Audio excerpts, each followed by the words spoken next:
Hi, everyone. At the December 15th, well, tomorrow, or if you like, later today, Oakland-Alameda County Coliseum Joint Powers Authority meeting, the board will take up the adoption of a resolution that will establish an Oakland-Alameda County Coliseum Advisory Board. This idea really came from Ezra Rapport, who was assistant city manager in 1996. He wrote the resolution that gave life to the Joint Powers Authority itself. A part of that resolution called for the installation of a 20-person Coliseum Advisory Board. The reason for it was to keep alive some of the organizational structure of the original Coliseum Board that was ran by Peerless Coffee CEO George Vukasin.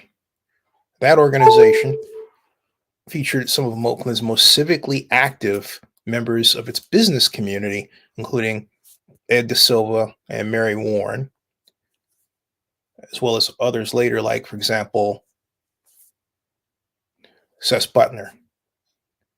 None were paid, but gave their all in such efforts as the return of the Raiders to Oakland, where Ed De Silva was co-negotiator with Mr. Vukasin.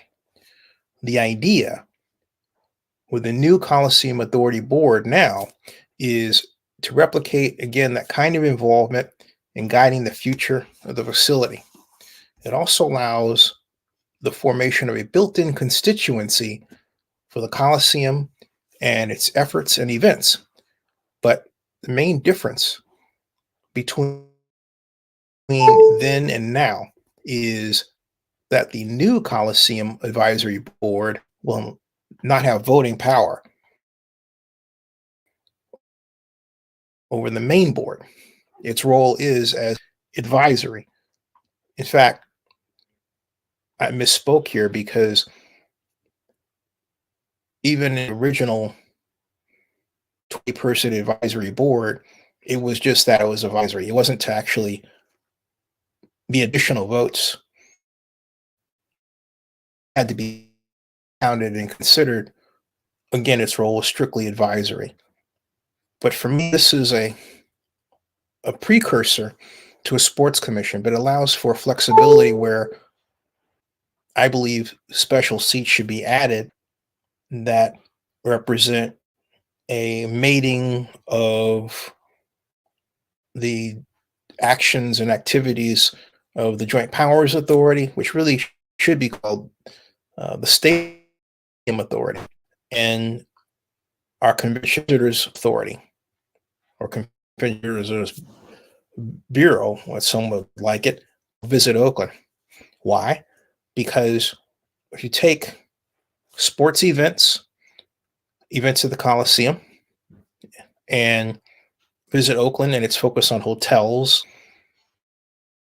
and also events, they dovetail.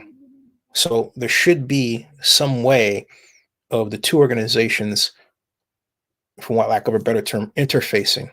And I think having a representative from Visit Oakland on the Joint Powers Authority on the advisory board is a great first step. All right. Well, see you at the JPA meeting tomorrow, or if you like, later today. Subscribe to Zenny62 on YouTube, and please bookmark oaklandnewsnowblog.com. And welcome to those, by the way, who are chiming in. And some of you might have questions about the $45 million that the A's are paying.